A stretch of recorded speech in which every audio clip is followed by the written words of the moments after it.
आज हम लोग देखने वाले हैं बिहार बोर्ड का जो हिंदी 100 मार्क्स है, इसका पहला चैप्टर जो है बातचीत पाठ। इस पाठ को हम लोग बहुत अच्छे से पढ़ेंगे, पूरा अर्थ हम लोग संपूर्ण अर्थ बहुत अच्छे से आज जानेंगे। मतलब आज के इस क्लास को आप देख लेते हो, इस चैप्टर से कोई भी प्रश्न, कोई भी क्वेश्चन, कोई भी टेंशन, कोई भी प्रॉब्लम आपको नहीं रहने वाली है।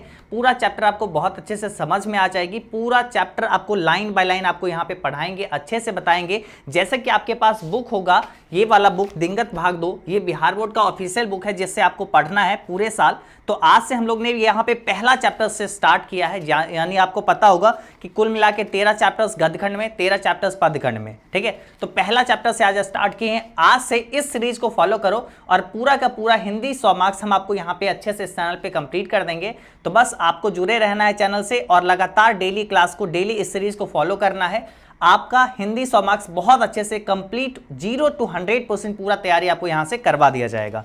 जैसे कि आपका पहला चैप्टर है बातचीत, जो कि बालकृष्ण भट्ट जी द्वारा लिखा गया है। इस चैप्टर के आज हम लोग बहुत अच्छे से जितने भी पूरा है ना, सारा चीज आज हम लोग अच्छे से पढ़ के अच्छे से इसको खत्म करेंगे। और फिर आप देखना कि इस चैप्टर से कोई भी प्रश्न उत्तर या ऑब्जेक्टिव हो या सब्जेक्टिव हो, आपसे कैसे नहीं बनता है ना। तो चलो स्टार्ट करते हैं। तो मेरा नाम है आदित्य, चलिए आज के इस क्लास को शुरू करते हैं। तो स्टूडेंट देखो, सबसे पहले अगर बात करें, आपके बुक में बहुत छोटा छोटा टेक्स्ट में लिखा हुआ है सारा चीज। उसी टेक्स्ट को हम यहाँ पे बड़ा कर करके लिख दिए, अपना खुद का ये पीडीएफ बना के लाए ताकि आपको अच्छे से दिख सके। इसलिए हम आपको अपने पीडीएफ से पढ़ाएंगे, लेकिन इसमें वही सारा चीज लिखा हुआ है जो आपके बुक में प्रॉपर्ली लिखा हुआ है। तो आपके पास अगर बुक है, आप बुक को ओपन करके अच्छे से पढ़ सकते हैं। चलो हम लोग स्टार्ट करते हैं। सबसे पहले हम लोग चैप्टर स्टार्ट करें, उससे पहले हम लोग लेखक के बारे में जानना होगा। हम लोग को लेखक के बारे में बहुत अच्छे से समझना होगा, क्योंकि इससे क्या होता है, ऑब्जेक्टिव क्वेश्चंस आपके एग्जाम में बहुत ज्यादा देखने को मिलती है। इसलिए लेखक परिचय को पहले देख लेते हैं, उसके बाद चैप्टर को स्टार्ट करेंगे आज की इसी क्लास में। ओके, तो चलते हैं, स्टार्ट करते हैं। सबसे पहले यहां पे देखो, बातचीत जो है, चैप्टर का नाम क्या है? चैप्टर का नाम क्या है? चैप्टर का नाम हो जाता है बातचीत। ठीक है, ये हिंदी 100 मार्क्स का वेरी फर्स्ट यानी पहला चैप्टर है। ठीक है, फर्स्ट चैप्टर है जिसका नाम क्या है? बातचीत। इस बातचीत को लिखे कौन है? ये एक्चुअली में क्या है? ये एक्चुअली में ये निबंध है। कौन सा विद्या का है? ये ललित निबंध है, यानी आप बोल सकते हो कि ये निबंध है। ठीक है, ये निबंध है। इसको लिखे कौन है, यानी इसके निबंधकार कौन है? तो इसके निबंधकार हो जाते हैं स्वयं बालकृष्ण भट्ट जी। कौन हो जाते हैं? बालकृष्ण भट्ट जी। इनकी यहाँ पे तस्वीर भी देख रहे हो, यही है, इस निबंध को लिखे हैं, बातचीत निबंध को इन्होंने ही लिखा है। ठीक है, इनके जन्म और निधन और इनका निवास स्थान, इस तीनों के बारे में एग्जाम में बार बार प्रश्न आती है।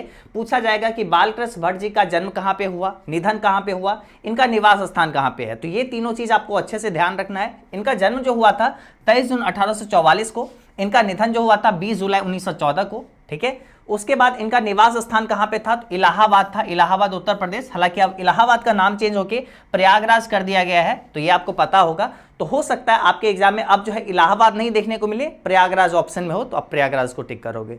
ठीक है, तो ये हो गया। एक दो चीज टॉपिक और है जो कि इनसे संबंधित आपके परीक्षा में पूछी जाती है, या फिर आपको ये तो जानना ऑब्वियसली जरूरी है, आपके नॉलेज के लिए भी जरूरी है। ये क्या है कि माता और पिता का नाम क्या है? बालकृष्ण भट्ट जी के माता और पिताजी का क्या नाम है? ठीक है, तो बालकृष्ण भट्ट जी के माता का नाम है पार्वती देवी और पिता का नाम है बेनी प्रसाद भट्ट। ठीक है, याद रहेगा, बालकृष्ण भट्ट जी का माता का नाम है पार्वती देवी और पिता का नाम है बेनी प्रसाद भट्ट। पिताजी जो थे एक व्यापारी थे। ठीक है, पिताजी जो थे बेनी प्रसाद भट्ट जी, ये क्या थे? एक व्यापारी थे। और माता जो थे वो क्या थे? एक सुसंस्कृत महिला, जिन्होंने बालकृष्ण भट्ट के मन में अध्ययन की रुचि एवं लालसा जगाई। ठीक है, इनके माता जो है वो सुसंस्कृत महिला थी। ठीक है, और जिन्होंने बालकृष्ण भट्ट के मन में अध्ययन की रुचि एवं लालसा जगाई। ऑब्वियसली जैसे महात्मा गांधी जी भी बताए हैं कि हर बच्चों को, हर विद्यार्थियों को वैसी महिलाओं के संपर्क में आना चाहिए जो सुसंस्कृत और चरित्र जिसका निष्कलुष हो। तो ऑब्वियसली देख रहे हो कि इनके माता जो है पार्वती देवी, ये सुसंस्कृत महिला हैं। ठीक है, ये सुसंस्कृत महिला हैं। तो इनके संपर्क में इनके बेटा थे, तो यानी बालकृष्ण भट्ट जी थे। तो इनको क्या मिला? अध्ययन की रुचि एवं लालसा उनसे मिला। ठीक है, तो ये आपको एग्जाम में अगर पूछा जाए कि बालकृष्ण भट्ट जी को अध्ययन की रुचि एवं लालसा किसने जगाई? उनकी माता ने। माता का क्या नाम है? पार्वती देवी। ठीक है, तो याद रहेगा। अब चलो देखो, इनके शिक्षा कहां से इनको मिली। ठीक है, इनको जो है बालकृष्ण भट्ट जी को शिक्षा कहां से मिली? तो देखो, प्रारंभ में संस्कृत का अध्ययन इन्होंने किया। 1867 में प्रयाग के मिशन स्कूल में एंट्रेंस की इन्होंने परीक्षा दी थी, ठीक है, शिक्षा इनको यहाँ से मिला। उसके बाद इनकी वृत्ति क्या है, तो वृत्ति देखो, मतलब ये कहाँ कहाँ काम किए, क्या क्या इनका योगदान रहा था अपने जीवन काल में, वो देखो। 1869 से लेकर 1875 तक प्रयाग के मिशन स्कूल में अध्यापन इन्होंने किया, पढ़ाया, ठीक है। उसके 1885 में प्रयाग के CAV स्कूल में संस्कृत का अध्यापन इन्होंने किया, पढ़ाया। जैसे कि आपको पता है संस्कृत का अध्ययन इन्होंने किया था तो ये पढ़ाना स्टार्ट किए। उसके बाद 1888 में प्रयाग की कायस्थ पाठशाला इंटर कॉलेज में अध्यापक ये नियुक्त हुए। कब हुए थे नियुक्त? 1888 में, ठीक है। तो ये आपको याद रखना है, इनकी कुछ वृत्ति है। तो ये सब चीज़ आप अपने कॉपी में नोट डाउन कर सकते हैं, ये सब चीज़ आप अपने कॉपी में नोट डाउन करके रखेंगे, ज़्यादा अच्छा होगा आपके लिए, ठीक है। क्योंकि बाद में आपको ये सब चीज़ ऑब्वियसली लिखना पड़ेगा ही पड़ेगा, क्योंकि आपको ये याद करना होगा, ठीक है। एग्जाम तक आपको ये सारा चीज़ एक एक करके याद रहना चाहिए ऑब्वियसली। तो आपको अभी से ये सब कॉपी में नोट डाउन कर लेना है, जो जो चीज़ जरूरी है। लेखक पर्चे को तो नोट डाउन कर ही लो, ठीक है। आज इनके बारे में कुछ इनकी जो रचनाएं हैं कुछ, ठीक है, बालकृष्ण भट्ट जी अपने जीवन काल में कुछ रचनाएं करके गए, कुछ लिख के गए, ठीक है, चाहे वो नाटक हो, कहानी हो, निबंध हो, वो सब चीज़ आज हम लोग जानते हैं। क्योंकि इससे भी प्रश्न आपके एग्जाम में पूछा जाता है, पूछा जाएगा इनका कौन सा नाटक है, इनकी कौन सी निबंध है, ये सब चीज़ आपके परीक्षा में रहती है और ये चीज़ हमें नॉलेज के लिए भी जानना बहुत ज़रूरी है। तो चलो स्टार्ट करते हैं। सबसे पहले बात करें इनकी रचनाएं कौन कौन सी है, तो इनकी रचनाओं में सबसे पहले उपन्यास के बारे में जानते हैं कि बालकृष्ण भट्ट जी जो थे वो कौन कौन से उपन्यास को लिखे थे, ठीक है। तो देखो, रहस्य कथा जो है, नूतन ब्रह्मचारी जो है, 100 उजान 1 सुजान, ठीक है, गुप्त बैरी, रसताल यात्रा, उचित दक्षिणा, हमारी घड़ी, सद्भाव का भाव, ये सब जो उपन्यास है बालकृष्ण भट्ट जी के द्वारा लिखा गया है, ठीक है। उसके बाद अगर हम बात करें इसके अलावा, ये तो हो गया उपन्यास, लेकिन बालकृष्ण भट्ट जी क्या उपन्यास के अलावा और कुछ नहीं लिखे थे? ऑब्वियसली लिखे थे। वो क्या था? नाटक, ठीक है, नाटक यहाँ पे था। तो चलो इनका नाटक हम लोग देख लेते हैं, ठीक है। कौन कौन से ये नाटक लिखे थे? तो पद्मावती इन्होंने लिखा, ठीक है,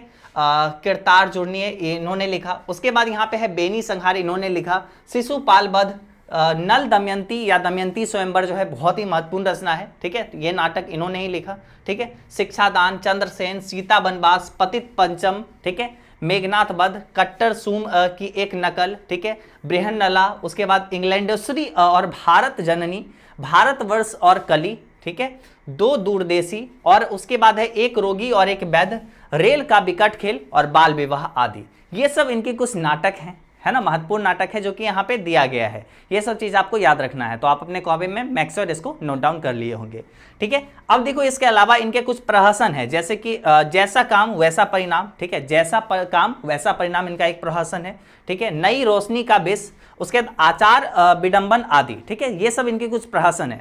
बोलोगे भैया प्रहसन क्या होता है? तो एक ऐसा निबंध का प्रकार होता है जिसमें क्या होता है कि मतलब हंसने के लिए बनाया जाता है, उसको पढ़ के हंसी आती है ना, उसमें थोड़ा सा जोक्स वगैरह रहता है ना, वो उस टाइप का थोड़ा सा उसमें रहता है, तो उसको कहते हैं प्रहसन, ठीक है।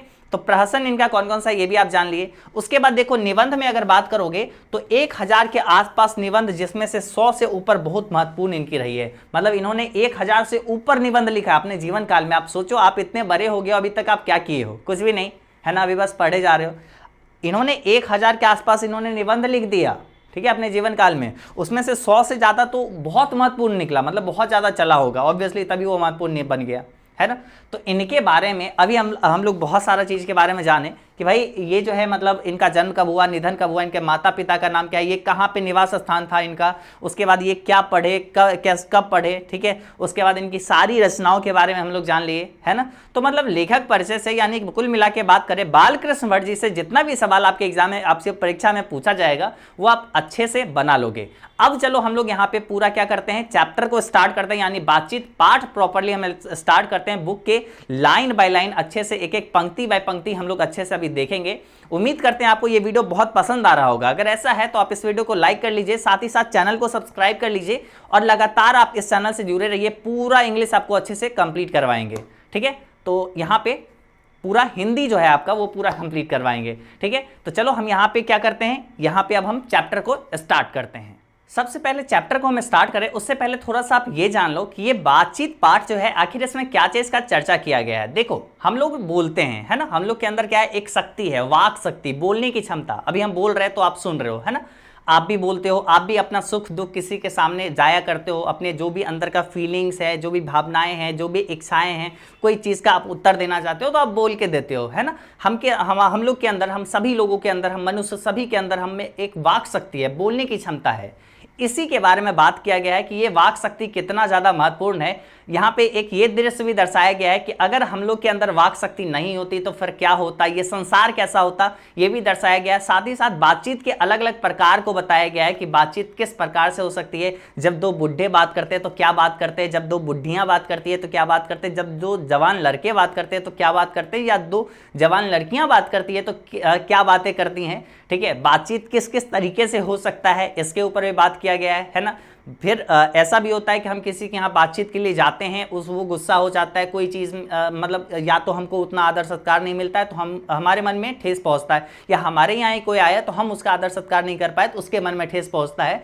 तो इसका क्या उपाय है, क्या मतलब बातचीत के बारे में ओवरऑल ना बहुत अच्छे से बात किए हैं। ये बहुत ही ऐसा चीज़ है जो मर्म को छू जाने वाली मतलब एक निबंध है, इसीलिए इसको ललित निबंध भी कहा गया है।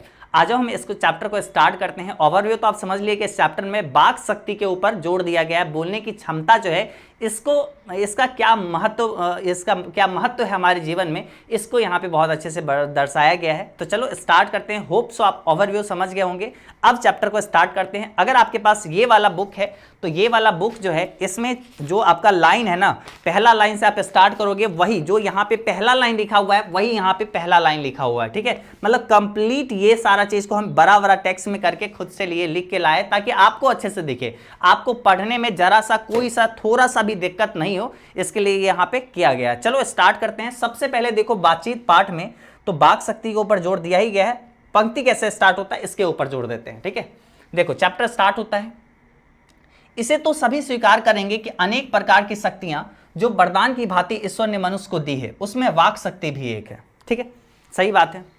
क्या बोला गया, इसे तो सभी स्वीकार करेंगे, हर कोई इसको क्या करेंगे, स्वीकार करेंगे कि अनेक प्रकार की शक्तियां जो वरदान के भांति ईश्वर ने मनुष्य को दी है, बहुत सारी शक्तियां वरदान के रूप में ईश्वर ने मनुष्य को दी है। जैसे हम लोग अपना हाथ इधर से उधर कर सकते हैं, कुछ चीज़ सूंघ सकते हैं, कुछ चीज़ सुन सकते हैं, है ना, चल फिर सकते हैं। तो ये सब क्या है, ईश्वर ने हमें ये वरदान के भांति मनुष्य को दी है ना। उसमें वाक शक्ति भी एक है, ये बोलने की क्षमता जो है, हम लोग बोल पाते हैं, ये भी तो शक्ति है ना जो ईश्वर के रूप में, ईश्वर हमें वरदान के रूप में दिए हैं। तो ये वाक शक्ति भी एक है उस वरदान में। ठीक है, यदि मनुष्य की और इंद्रियां अपनी अपनी शक्तियों के विकल रहती और वाक शक्ति मनुष्य में ना होती तो हम ना जाने इस गूंगी सृष्टि का क्या हाल होता।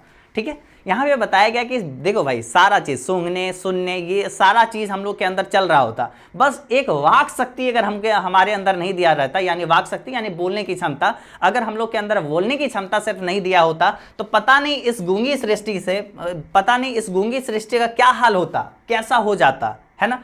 तो ये दर्शाया गया है। सब लोग लुंज फुंज से हो मानो कोने में बैठा दिए गए होते, और जो कुछ सुख दुख अनुभव हम अपनी दूसरी इंद्रियों के द्वारा करते हैं, उसे अवाक होने के कारण आपस में एक दूसरे से कुछ ना कह सुन सकते। ठीक है, सही बात था कि हम अंदर हम जैसे कोई भी चीज़ सुनते हैं या कोई भी चीज़ जानते हैं, समझते हैं, सूझबूझ जो है, ये सब चीज़ हम एक दूसरे के साथ शेयर करते हैं, अपने कोई भी पड़ोसी या किसी के साथ बैठ के बातचीत करते हैं, उसको बताते हैं अपने सुख दुख, अपनी भावनाएं, अपनी इच्छाएं जाहिर करते हैं उसके सामने, है ना।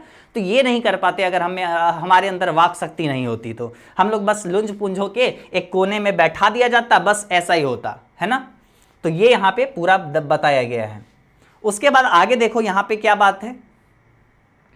चलो यहां से हम लोग को आगे स्टार्ट करना है। इस वाक शक्ति के देखो, इस वाक शक्ति के अनेक फायदों में स्पीच, वक्तृता और बातचीत दोनों है। ठीक है, अब थोड़ा सा हम आपको ये समझाने के लिए, पंक्ति समझाने के लिए एक दो शब्द दिया गया है आपके बुक के सबसे लास्ट में, यानी चैप्टर जब एंड होता है तो वहां पे दिया रहता है। हर चैप्टर जब एंड होता है तो चैप्टर के लास्ट में ये दिया रहता है। ठीक है, यानी कुछ शब्द हैं, शब्द निधि जिसको कहते हैं। ये शब्द कुछ ऐसे शब्द हैं जो कि आमतौर पे बच्चे नहीं समझ पाते हैं इसका मतलब, इसलिए बुक में अलग से इसका हिंदी मतलब दे दिया गया है। जैसे कि वक्तृता, जैसे यहाँ वक्तृता है तो वक्तृता का मतलब क्या होता है, बोलने की कला, यानी भाषण देने की कला। ठीक है, उसी प्रकार से पुलपित का मतलब क्या होता है, पुलपित का मतलब होता है पायदान। ठीक है, पुलपित का मतलब पायदान, एक एक करके उसको कहते हैं पुलपिट यानी पायदान, ठीक है। पुण्यवाचन यानी उसको कहते हैं धार्मिक कर्मकांड में मांगलिक श्लोक पढ़ना, ठीक है। पुण्यवाचन मतलब धार्मिक कर्मकांड में क्या होता है, मांगलिक श्लोक पढ़ना। नांदी पाठ का मतलब होता है नाटक के प्रारंभ में मंगल पाठ, ठीक है। खामखा मतलब बेमतलब, ठीक है, बेवजह, यूं ही, ठीक है। संलाप का मतलब होता है हार्दिक बातचीत। संजीदगी का मतलब होता है गंभीरता। बेकदर का मतलब होता है सम्मानहीन, ठीक है। आभ्यंतरिक का मतलब होता है हार्दिक और आंतरिक, ठीक है। निरस्त का मतलब होता है बंद कर देना, स्थगित कर देना। फॉर्मेलिटी का मतलब होता है औपचारिकता, ठीक है। लियाकत का मतलब होता है योग्यता, है ना। ये कुछ शब्द निधि है जो कि बहुत महत्वपूर्ण है। इसके बारे में अभी आगे हम लोग जानेंगे। पहले आप इतना तो समझ लिए कि वक्तृता का मतलब होता है बोलने की कला, भाषण देने की कला। अब देखो हम लोग यहाँ पे जो देख के गए थे, यहाँ पे जो हम लोग देख के गए थे, इसमें वो वक्तृता शब्द आएगा, ठीक है। इस वाक शक्ति के अनेक फायदों में स्पीच, वक्तृता और बातचीत दोनों हैं, है ना। मतलब वाक शक्ति के बहुत सारे फायदा हैं। वाक शक्ति में हम लोग स्पीच भी देते हैं, है ना, और वक्तृता और बातचीत ये सब कुछ आते हैं, है ना। स्पीच हम कहीं पे जाके देते हैं, लेडीज एंड जेंटलमैन, एकदम एकदम बहुत अच्छे से भाषण, माइक लगा हुआ है, हम जाके वहाँ पे भाषण दे रहे हैं, बहुत सारे लोग कुर्सी पे बैठे हुए या खड़े हैं, है ना, उसको स्पीच कहते हैं। वक्तृता मतलब बोलने की क्षमता, भाषण देने की क्षमता, बातचीत, है ना, ये दोनों हैं, मतलब ये दोनों हैं, ठीक है। वक्तृता और बातचीत दोनों हैं, ठीक। किंतु स्पीच से बातचीत का ढंग ही निराला है। मतलब ढंग ही निराला है मतलब क्या, स्पीच के कंपेयर में बातचीत बहुत ही ज़्यादा अच्छा है। यानी यहाँ पे बोला गया है स्पीच से बातचीत का ढंग ही निराला है, मतलब बातचीत बहुत अच्छा है, ठीक है। स्पीच के सामने में अगर बात करें तो बातचीत में वक्ता को नाच खराज जाहिर करने का मौका नहीं दिया जाता है कि वह बड़े अंदाज से गिन गिन कर पांव रखता हुआ पुलपिट पर जा खड़ा होता है और पुण्यवाचन या नांदी पाठ की भांति घड़ियों तक साहबान, मजलिस, चेयरमैन, लेडीज एंड जेंटलमैन का बहुत से स्तुति करावे और तब किसी तरह वक्तृता का आरंभ करे, है ना। यहाँ पे बोला गया है कि यहाँ पे स्पीच के कंपेयर में, स्पीच की तुलना में बातचीत का ढंग ही निराला है, मतलब बातचीत बहुत अच्छा है। स्पीच में क्या होता है कि लोग जो आते हैं वो बहुत शुरू में क्या करते हैं, एक तो मतलब गिन गिन कर पाँव रखते हैं, हर शब्द चुन चुन के लाते हैं, ठीक है, चुन चुन के लाते हैं, बहुत सोच समझ के बड़े अलग अंदाज में वहाँ पे पेश आते हैं और पुलपिट पर खड़ा होते हैं, तब जाके मतलब एक तरीके से बहुत अच्छे, मतलब जब बहुत अच्छे अच्छे शब्दों का प्रयोग करते हैं तब एक तरीके से वो नॉर्मल स्थिति में आते हैं और बहुत ही ज़्यादा पुण्यवाचन, जैसे कोई भी धार्मिक कांड हो रहा है बोले तो, जैसे तो वहाँ पे कुछ मांगलिक पाठ पढ़ रहा जाता है, तो वैसे ही कुछ भाषण दे रहा होता है ना, तो शुरू में बहुत सारा चीज़ पढ़ा जाता है, नांदी पाठ पढ़ा जाता है, ये सब चीज़। मतलब कहने का मतलब क्या हुआ कि बहुत सारा चीज़ ऐसा शब्द है जिसका प्रयोग बेवजह है, यूं ही किया जाता है ना। तो वो यहाँ पे बताया जैसे स्पीच में क्या होता है, ये बताया गया कि स्पीच में क्या होता है। जैसे हम ही कहीं पे गए तो कैसे स्टार्ट करते हैं, ladies and gentleman welcome to the show, आप सभी का इस शो में स्वागत है। पहले ये सब क्या है, लेडीज एंड जेंटलमैन, ये सब क्या है, ये सब बेवजह किया जाता है, ठीक है, यूं ही किया जाता है स्पीच में, है ना। तो ये सब क्या है, ये सब समय बर्बाद होता है। वही बातचीत में ऐसा नहीं होता है, बातचीत में सीधा हमको जो जिससे कहना है वो हम जाके कह देते हैं, लेकिन स्पीच में प्रॉपर बोला जाता है, पीछे वाले लोगों को हमारी आवाज़ आ रही है, पहुंच पा रही है, नहीं पहुंच पा रही है, आप हाथ उठा के हमें बताइए, ऐसा चलता है ना, ऐसा होता है, ठीक है, स्पीच में ऐसे ही होता है। तो वो सब यहाँ पे बताया गया है कि स्पीच के तुलना में बातचीत का ढंग ही निराला है, ठीक है। आगे यहाँ पे बोला गया, जहां कोई मर्म या नोक की चुटीली बात वक्ता महाशय के मुख से निकली तो ताली ध्वनि से कमरा गूंज उठा, है ना।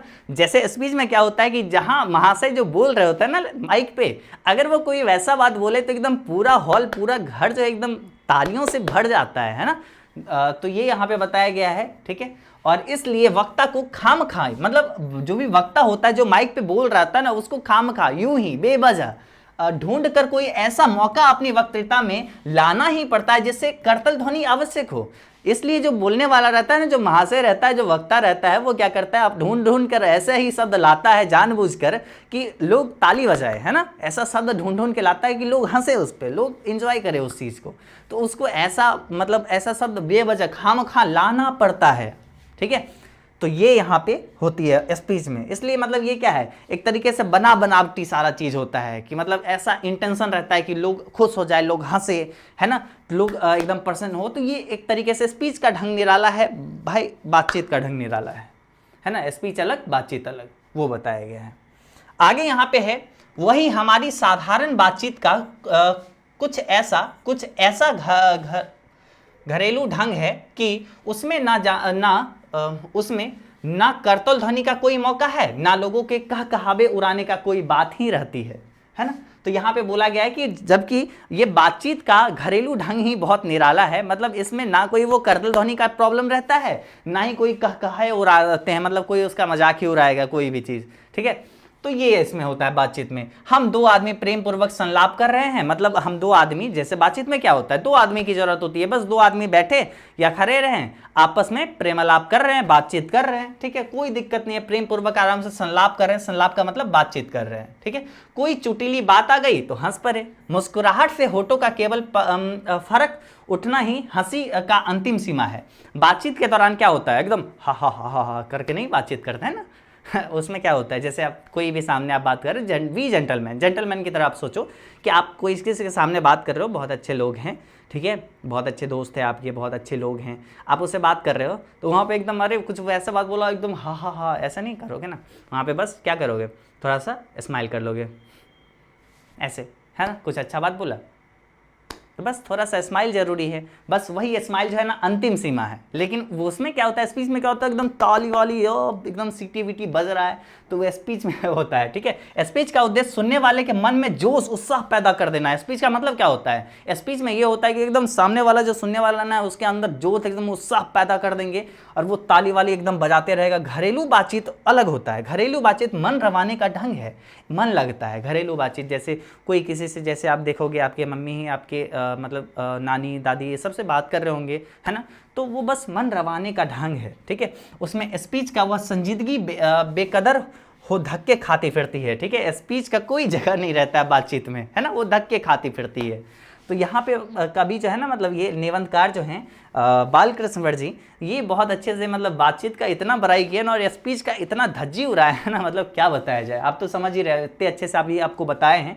होप सो आपको मतलब हम जो तरीके से हम समझा रहे हैं ना, आई होप कि आप लोग उसी अंदाज में उसी तरीके से इसको समझ पा रहे होंगे। और यकीन मानो जब आप इस चैप्टर को देखोगे, वन ऑफ द बेस्ट आपको ये वीडियो भी लगेगी और वन ऑफ द बेस्ट ये क्लास लगेगी। और इसके अलावा आपको कभी इस चैप्टर का पूरा अर्थ संपूर्ण किसी और टीचर या कहीं और से देखने की जरूरत पड़ेगी ही नहीं पड़ेगी, क्योंकि हम इसका एक एक पॉइंट, एक एक चीज़ों को बहुत अच्छे से यहाँ पे बता रहे हैं और हर चीज़ों को कोशिश कर रहे हैं अपना 100% देके आपको समझाए। बस आपसे एक एक्सपेक्टेशन आपसे बस इतना है कि आप अपना 100% देके इस क्लास को करोगे और लास्ट में आप हमें बताओगे कि ये क्लास, ये वीडियो आपको कैसा लगा, कितना अच्छा रहा, ये हम आपसे लास्ट में एक्सपेक्ट करेंगे कि आप लिख के कमेंट करके जाओगे, है ना। तो अभी बस इस क्लास को देखते चलो। और यहाँ पे देखो क्या है, जहां आदमी को अपनी जिंदगी मजेदार बनाने के लिए खाने पीने चलने फिरने आदि की जरूरत होती है, वहां बातचीत की भी उसको अत्यंत आवश्यकता है ना। जैसे कि हमको पता है कि हर आदमी को मतलब जिंदगी को मजेदार अगर बनाना है तो उसके लिए बहुत सारा चीज जरूरी होता है, चलना फिरना, घूमना फिरना, खाने पीने, ये सब की जरूरत होता है। उसी प्रकार से बातचीत भी उतना ही जरूरी है जितना कि मतलब खाना पीना चलना फिरना है, ठीक है। जिंदगी अगर मजेदार बनानी है, नहीं तो भाई भूखे रहो ना। अगर तुमको लगता है कि जिंदगी मजेदार बन सकता है भूखे रह के, तो एक दो दिन ट्राई करो भाई तुम लोग, है ना। सारे जितने भी गर्ल्स बॉयज है सब लोग एक बार ट्राई करके देखो, एक दो दिन भूखे रह के देखो भाई क्या हाल होता है, जिंदगी मजेदार बनता है या नहीं बनता है ना। तो वही यहाँ पे कवि बोले हैं कि जहां आदमी अपनी जिंदगी मजेदार बनाने के लिए खाने पीने चलने फिरने आदि की जरूरत होती है, वहां बातचीत भी उसको अत्यंत आवश्यकता है, ठीक है। बातचीत की भी उसको अत्यंत आवश्यकता है। जो कुछ मवाद या धुआं जमा रहता है, मतलब जो भी हमारे दिल में दबा रहता है बात, वह बातचीत के जरिए भाव बनकर निकल जाता है ना। वो मवाद जो रहता है भाव बन के उड़ जाता है। चित्त हल्का और स्वच्छ हो परम आनंद में मग्न हो जाता है, ठीक है। मतलब यहाँ पे बताया गया है कि बातचीत जब हम करते हैं ना, तो जो हमारे अंदर जो मवाद रहता है, जो भाव रहता है, वो मतलब जो भी मवाद रहता है, जो गंदगी रहती है, वो एक तरीके से भाव बन के उड़ जाता है। मन बहुत हल्का और स्वच्छ हो जाता है, चित्त बहुत हल्का और स्वच्छ हो जाता है। होता है ना, जैसे हमारे दिल में बहुत बात रहती है, बहुत टेंशन में रहते हैं, लेकिन हम किसी के साथ अपने प्रिय अपने किसी के साथ वो शेयर करते हैं, तो उसके बाद क्या होता है, दिल बहुत हल्का हल्का सा लगता है कि भाई अब सब ठीक है, ठीक है, बहुत अच्छा लगने लगता है। तो वही बताया गया है यहाँ पे कि जो कुछ मवाद या धुआं जमा रहता है, वो बातचीत के जरिए भाप बनकर बाहर उड़ जाता है, निकल पड़ता है। चित्त हल्का, चित्त मतलब मन, मन जो है, दिल जो है हल्का और स्वच्छ हो, परम आनंद में मगन हो जाता है, खुश हो जाता है ना, ये बताया गया है। बातचीत का भी एक खास तरह का मजा होता है, बातचीत का एक अलग तरीके से मजा होता है, बहुत ही प्यारा मजा होता है। जिसको बातचीत करने की लत पड़ जाती है वे इसके पीछे खाना पीना भी छोड़ बैठते हैं। कहोगे भैया ऐसा भी होता है क्या? अरे पूछो, बहुत सारे लोग होंगे, तुम लोग में से भी बहुत सारे लोग होंगे जिसको बातचीत करने का जो लत लगा होगा ना, उसके पीछे अरे खाना, मम्मी बुला रहे उधर खाना नहीं है इसको तो, लेकिन अपने दोस्तों से ही बात करना है ना, चलते रहता है। तो बातचीत का लत उससे पूछो ना, खाना पीना तक भूल जाते हैं। इसका एक खास अलग मजा है। अपना बड़ा हर्ज कर देना उसे पसंद आता है, मतलब अपना बड़ा नुकसान कर देना उसको पसंद आएगा, लेकिन वे बातचीत का मजा खोना नहीं चाहते। कभी किसी का फ़ोन आया है तो उससे बातचीत में लगे हुए हैं घंटों घंटों, अरे खाना खाना है, उसका समय निकला जा रहा है, कोई परवाह नहीं, अपना बड़ा हर्ज हो जाए उसको पसंद है वो, लेकिन बातचीत का मजा है वो उसको खोना नहीं है, वो एकदम पूरा करना है। ठीक है, तो वो यहाँ पे लेखक हर चीज़ों को समझते हैं। ठीक है, हर उम्र के हर चीज़ों को यहाँ पे कभी समझते हैं और वही चीज़ यहाँ पे लिखे भी हैं। ठीक है, चलो, चाहे ये यहाँ पे सिर्फ आप ही लोग के लिए अप्लाई नहीं होता है, बल्कि आपके पापा लोग को भी देखे होंगे या आपके मम्मी लोग को भी देखे होंगे। अगर आस पड़ोस के लोग से बातचीत करने लगते हैं तो एकदम, अरे इधर खाना सब्जी चढ़ा हुआ था, इधर दाल चढ़ा हुआ था, जल गया, कोई बात परवाह नहीं, लेकिन बातचीत एकदम होना चाहिए प्रॉपर। ठीक है, वो इधर का चीज़ भूल के एकदम प्रॉपर बातचीत पे फोकस करते हैं। तो इसका बातचीत का ढंग बहुत निराला है भाई, वही बताया गया है। रॉबिन्सन क्रूसो का किस्सा बहुता लोगों ने पढ़ा होगा। ठीक है, रॉबिन्सन क्रूसो जो थे, इनका कहानी है, एक किस्सा है जो कि बहुत से लोगों ने पढ़ा होगा, जिसे 16 वर्ष तक मनुष्य मुख देखने को भी नहीं मिला। ठीक है, जो 16 वर्षों तक मनुष्य का चेहरा तक नहीं देखे, कुत्ता बिल्ली आदि जानवरों के बीच रह 16 वर्ष के उपरांत उसने फ्राइडे के मुख में एक बात सुनी। ठीक है, मतलब 16 वर्ष के उपरांत वो मिले। ठीक है, हालांकि वो पहले कुत्ता बिल्ली इस सब के साथ जंगलों में रहा करते थे। ठीक है, और उसके बाद फ्राइडे के मुख से एक बात सुने, यद्यपि उसने अपनी जंगली बोली में कहा था, पर उस समय रॉबिन्सन को ऐसा आनंद हुआ मानो उसने नए सिरे से जो है आदमी का चोला पाया हो। ठीक है, मतलब वो 16 वर्ष तक किसी आदमी से मिला तक नहीं, आदमी का बात नहीं सुना, फिर जब फ्राइडे के मुख से एक बात सुनी तो उसको लगा कि मतलब फिर से वो मानव हो गया, फिर से एक मानव का उसका नया जिंदगी का शुरुआत हुआ, मानव का चोला पाया है उसने। ठीक है, इससे यह सिद्ध होता है कि मनुष्य की वाक शक्ति में कहां तक लुभा लेने की ताकत है कि वो 16 वर्ष तक मनुष्य का चेहरा नहीं देखा, बात नहीं सुना, लेकिन एक बार जैसे ही सुना उसको लगा नहीं, उसके जीवन का शुरुआत हो रहा है, फिर से उसको क्या मिला है, आदमी का चोला पाया है उसने। जिसने केवल पत्र व्यवहार जिनसे केवल पत्र व्यवहार है, कभी एक बार साक्षात्कार नहीं हुआ, उन्हें अपने प्रेमी से बात करने की कितना लालसा रहती है ना। जैसे किसी से आप अगर पत्र में बात करते होंगे, पहले के लोग जैसे पत्र में बात करते थे तो उनको कितना लालसा रहता था कि भाई उस आदमी से कम एक बार तो हम मिल ले, है ना। जैसे आप ही किसी से फ़ोन पे पहला मान लेते हैं इंस्टाग्राम, फेसबुक या किसी व्हाट्सएप के थ्रू आप बात किए किसी लोग से, ऐसे व्यक्ति से कभी आप जीवन में नहीं मिले हैं, कितना लालसा लगा रहता होगा कि भाई उस आदमी से पहले एक बार मिल ले। या फिर होता है ना कभी, जैसे हम ही लोग के साथ होता है, जैसे टीचर स्टूडेंट हम लोग कभी मिलते नहीं हैं, है ना। जैसे हम लोग अपना स्टूडियो पे पढ़ाते हैं, आप अपने घर बैठे पढ़ते हैं, होता है ना कि हमें भी ऐसा अपने दिल में रहता है कि हम आपसे आके मिले, पर्सनली आपसे आके मिले कि आपका पढ़ाई कैसा है, आपसे पर्सनली आपके पास बैठ के हम बातचीत करें कि आपका तैयारी कैसा है। हम भी चाहते हैं कि अपने बच्चों, अपने स्टूडेंट, अपने जितने भी विद्यार्थी हैं उन सब से मिले, है ना। बहुत लालसा रहता है। हम लोग आज तक कमेंट वगैरह में ही बातचीत किए हैं, है ना, तो ये बहुत ज़्यादा मन रहता है। तो वही यहाँ पे बताया गया है, आपके अंदर भी यही होगा कि भैया से जरूर एक बार मिले, आदित्य भैया से जरूर एक बार मिलेंगे तो अच्छा लगेगा, सारा चीज़ बात करेंगे, है ना। ये लालसा लगी रहती है। वही चीज़ यहाँ पे बोले हैं कि जिससे पत्र व्यवहार में बातचीत हुआ, एक बार भी साक्षात्कार नहीं हुआ, उन्हें अपनी प्रेमी से बातें करने का कितना लालसा लगा रहता होगा। अपना आभ्यंतरिक भाव, मतलब अंदर का भाव जो है दूसरे पर प्रकट करना और उसका आशय आप ग्रहण कर लेना शब्दों के ही द्वारा हो सकता है। मतलब कोई आप अपने अंदर का बात बता रहा है और आप सुन रहे हो, तो वो शब्दों के माध्यम से जो बता रहा है उसी के कारण ये पॉसिबल हो रहा है कि उसके अंदर की जो उसके आंतरिक भाव जो है उसको आप समझ पा रहे हो, तो ये शब्दों के कारण ही पूरा हो रहा है। ठीक है, सच है। सच है, जब तक मनुष्य बोलता नहीं तब तक उसका गुण दोष प्रकट नहीं होता। ठीक है, तो यहाँ पे बेन जॉनसन का यह कहना है कि बोलने से मनुष्य का रूप का साक्षात्कार होता है, बहुत ही उचित जान पड़ता है। ठीक है, सही बात यहाँ पे बोला गया है कि बेन जॉनसन जी ये कहते हैं, बेन जॉनसन जी का मत ये है कि बोलने से ही मनुष्य के रूप का साक्षात्कार होता है, जब तक मनुष्य बोलता नहीं है तब तक उसके बारे में जान नहीं पाते हैं ना। ये बहुत ही उचित आज जान पड़ता है कि आज अगर हम किसी से भी मिलते हैं तो जब तक हम उसको जानेंगे नहीं, जब तक वो कुछ बोलेगा नहीं, तो हम उसके बारे में कैसे जानेंगे। मानो किसी व्यक्ति से आप पहला बार मिले हो, उसके बारे में आप कुछ नहीं जानते हो, वो आपके पास आके बैठ गया, ठीक है, कुछ नहीं बोल रहा है, तो आप उसके हुलिया हाव भाव से कितना जान पाओगे? नहीं जान पाओगे ज़्यादा। ठीक है, बहुत कम ही जान पाओगे। लेकिन जब वो आके आपसे बातचीत करेगा, 1 घंटा 2 घंटा बात करेगा, तो आप उसको काफ़ी हद तक जान जाओगे। तो यही से बोलने से मनुष्य के रूप का साक्षात्कार होता है कि वो कैसा आदमी है, ठीक है, वो कैसा व्यक्ति है। ठीक, आगे चलो, आगे देखते हैं यहाँ पे क्या है। आगे यहाँ पे है, इस बातचीत का सीमा 2 से लेकर वहां तक रखी जा सकती है जहां तक उसकी जनता मीटिंग या सभा न समझ ली जाए। ठीक है, मतलब ये 2 व्यक्ति बातचीत करने बैठते हैं, 2 से वहां तक हो सकता है, 3 व्यक्ति, 4 व्यक्ति, 5 व्यक्ति। जनता मीटिंग यानी जो सभा होता है ना, जहां पे लोग बैठ के सभा करते हैं, उतना तक बातचीत की सीमा है, उतना व्यक्ति बैठ के बातचीत कर सकते हैं।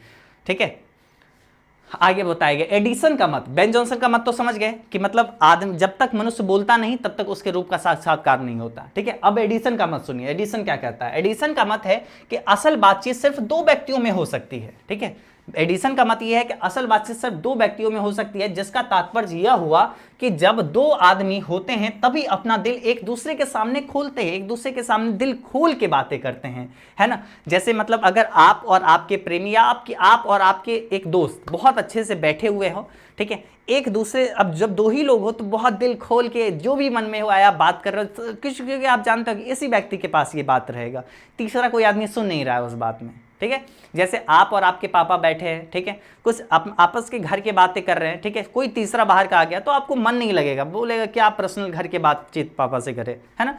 तो वही यहाँ पे बताया गया कि जब 2 व्यक्ति रहते हैं तभी अपना दिल खोलकर एक दूसरे के सामने बातें करते हैं, है ना। जब 3 हुए तब वह 2 की बातें कोसों दूर गई। जब ही 3 लोग हुए तब वो 2 की बात नहीं रह गई, तब वो बात जो चल रहा था ना वो कोसों दूर चला गया। जैसे हम राम और श्याम, ठीक है, हम आपसे बात कर रहे थे उधर श्याम के बारे में, ठीक है, बोल रहे थे कि श्याम एक बहुत अच्छा लड़का है, लेकिन पता है वो उसका 2-3-4 आदत है बहुत खराब है। ऐसे श्याम आ रहा था, ठीक है, श्याम आ रहा है, हम दोनों बातचीत कर रहे हैं, हम उसका शिकायत कर रहे हैं कि श्याम का कुछ 2-3 आदत है ना बहुत खराब है, पता है वो ऐसे ये कर रहा था। श्याम आया, पता है श्याम जो है ना बहुत अच्छा है। अरे श्याम भाई तुम तो मतलब कमाल कर दिया आज क्लास में, एकदम तुरंत जज्बात बदल दिए, बात बदल दिए, है ना, एकदम इन्होंने वक्त बदल दिया, जज्बात बदल दिए, जिंदगी बदल दी। तो यही होता है कि तुरंत आया, एकदम ऐसे ही एकदम तुरंत जज्बात बदल दिए, वही चीज होता है कि मतलब तुरंत जो बात कर रहे थे वही कोसों दूर चला गया। ओ भाई मारो मुझे, मारो मुझे, मारो नहीं, ये मजाक हो रहा है, 1 सेकंड यार, मजाक हो रहा है। बात बदल दिए, पलट दिए, ठीक है, कोसों दूर गई। जैसे ही 2 से 3 हुए तो बात कोसों दूर गई। कहा भी है कि 6 कानों की परी बात खुल जाती है। ठीक है, 6 कान यानी जैसे 2 लोग थे तो 4 कान थे, ठीक है, 3 लोग आए तो 6 कान, तो 6 कानों की परी बात ऐसे कहा जाता है, कहावत है कि खुल ही जाती है। ठीक है, दूसरे लोगों के पास पहुंच ही जाती है। दूसरे या कि किसी तीसरे आदमी के आ जाते हैं, या तो वे दोनों अपनी बात से निरस्त हो बैठेंगे, यानी बात करना बंद कर देंगे, सेम वो बात, या फिर उसे निपट मूर्ख अज्ञानी समझ बनाने लगेंगे कि तीसरा जो आया क्या पागल आदमी है, काहे कबाब में हड्डी बन रहा है, हम दोनों बातचीत कर रहे हैं तो तुम बीच में काहे आया, है ना, ये होता है। ठीक, तो ये हुआ।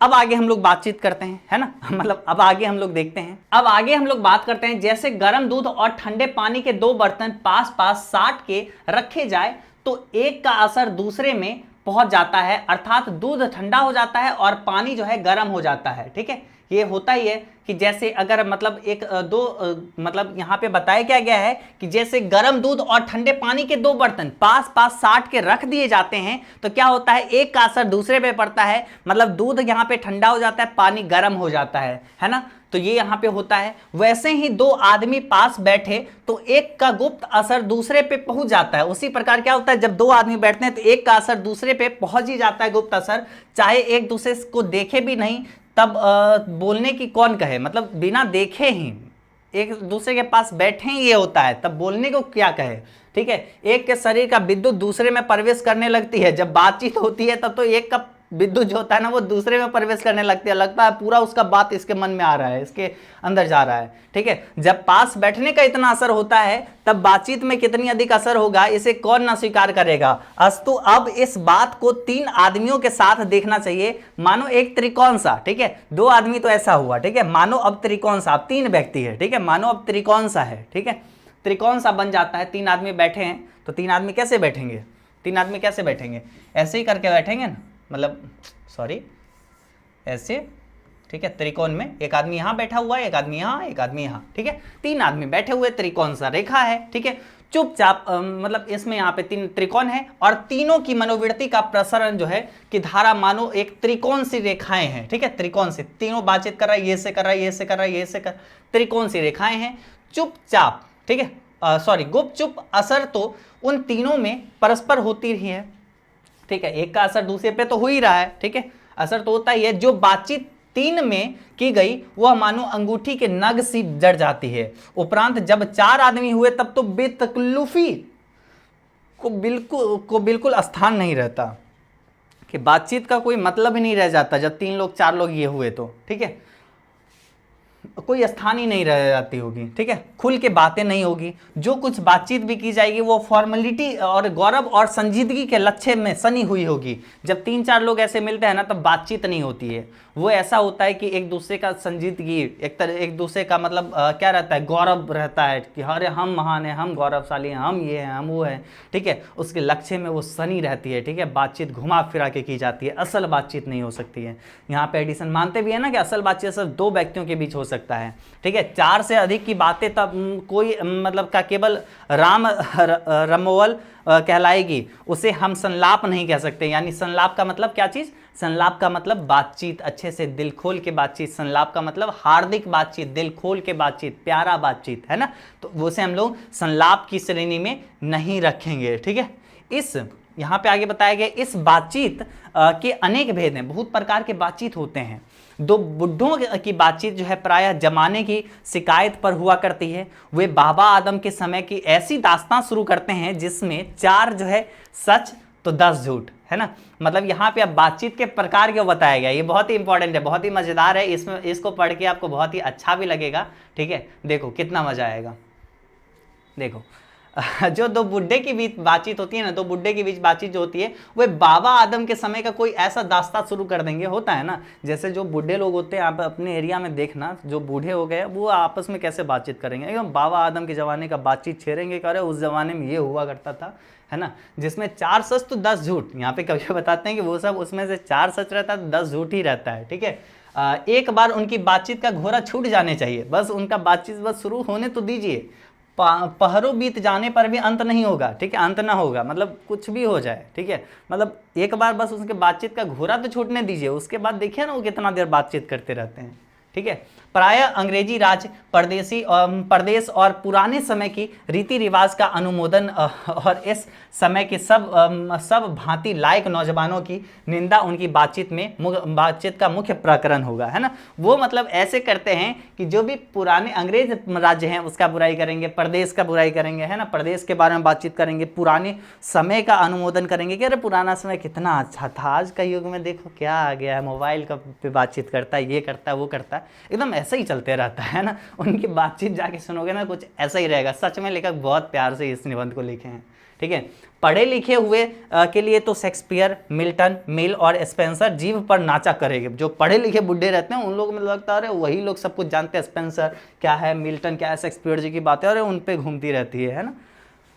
तो ये है अपनी लियाकत के नशे में चूर, मतलब अपने जो है ना, मतलब अपने आप को वो समझते हैं कि भाई हम ही सब कुछ हैं, है ना, हम ही सब कुछ हैं, अपने लियाकत के नशे में वो चूर रहते हैं। लियाकत मतलब योग्यता, अपनी योग्यता के नशे में वो पूरा चूर रहते हैं कि अरे हम ही सब कुछ हैं, ठीक है, मतलब यही खुद ब्रह्मा है ना, मतलब ऐसा सोच के रहते हैं, इनके अपने नशे में चूर रहते हैं। हम चुनी दिगरे नेस्त, मतलब हम ही सब कुछ हैं, दूसरा कुछ भी नहीं, है ना। जैसे यहाँ पे देखो इसका मतलब भी दिया हुआ है, कहाँ गया, हम चुनी दिगरे नेस्त, मतलब हम ही सब कुछ हैं, दूसरा कुछ भी नहीं, ठीक है। बिचबई का मतलब होता है मध्यस्थता, चंडू खाने का मतलब होता है अफीम खाने के लोगों की मंडली के लिए सुरक्षित स्थान, दिलजोई का मतलब होता है मन बहलाव, सार गर्भित का मतलब होता है जिसे कुछ सार या तत्व हो, ठीक है। ये यहाँ पे हुआ कुछ मतलब वाला चीज़ हम लोग देख लिए, ठीक है। तो मतलब ये जो रहते हैं ना, जो भी बूढ़े लोग रहते हैं एकदम चूर रहते हैं, हम चुनी दिग्रेनेस, मतलब हम ही सब कुछ है, दूसरा कुछ भी नहीं, ठीक है। अक्खरपन जो है ना, अक्खरपन की चर्चा छेड़ेंगे। तो ये यहाँ पे हो आप दो बुड्ढों के बीच बातचीत क्या होती है, अक्सर वो प्रायः अंग्रेज सरकार, ठीक है, पुराने जमाने यही सब के बातचीत करते हैं रहते हैं। नए नौजवान युवाओं को ऐसी मतलब कुछ भी नहीं समझेंगे, उसके बारे में बुराई करेंगे, है ना, नए जमाने के बारे में बुराई करेंगे। तो और साथ ही साथ मतलब वही समझेंगे कि हम चुनी दिगरे नस्त हैं, मतलब हम ही सब कुछ हैं, दूसरा कुछ भी नहीं, अरे हम ही ज्ञानी हैं। जैसे कोई रिलेटिव आएंगे थोड़ा बूढ़े हैं एकदम, आपसे सवाल जवाब, बाबू ये ट्रांसलेशन, इसका ट्रांसलेशन इंग्लिश करके दिखाओ, होता है ना, ऐसा होता है। तो वो सब चीज़ बोला गया है कि मतलब दो बुड्ढों में कुछ ऐसे बातचीत होता है और थोड़ा सा अपने नशे में, अपने घमंड में, अपने अकर में चूर रहते हैं, ठीक है। और उसके बाद देखो दो हम सहेलियों की बातचीत का कुछ जायका ही निराला होता है। जब दो सहेलियों की बातचीत होती है उसका तो जायका निराला होता है, उसका तो मतलब क्या ही बात करोगे, उसका मतलब जो बातचीत रहता है ना वो गजब का होता है, ठीक है।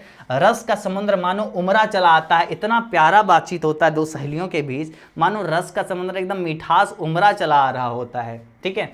इसका पूरा स्वाद उन्हीं से पूछना चाहिए जिन्हें ऐसा रस सनी बात सुनने का कभी भाग्य लड़ा हो, है ना। मतलब कोई ऐसा व्यक्ति से सुनो ना जो दो सहेली की बातचीत को प्रॉपर बैठ के सुना है अपने सामने, है ना, उससे जाके ये बातचीत सुनो कि भाई उस दोनों में किस तरीके से बातचीत होता है, दो सहेलियों की बातचीत, ठीक है। उसके बाद देखो दो बुढ़ियों की बातचीत जो होती है, अब दो बुढ़ों का जान लिए, दो सहेली का जान लिए, दो बुढ़ियों का बात जानो ना।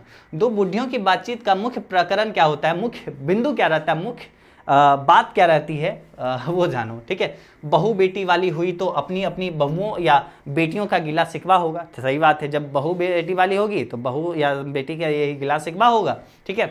या वे बिरादराने का कोई ऐसा जो है रसरा छेड़ बैठेंगी कि बात करते करते अंत में खोड़े दांत निकल पड़ने लगेगी, ठीक है। लड़कों की ये होगा जब दो मतलब बुढ़ियाँ रहेंगी तो एक सास बेटी वाली हुई तो सास बेटी का ऐसे ही शिकायत चलते रहेगा, या कोई भी मतलब उसके पड़ोसी जो है यानी बोलो तो बिरादरी के जो भी लोग हैं, बिरादराने जो हैं, उसकी कोई मतलब शिकायत वगैरह वही सब चलते रहेगा, ठीक है।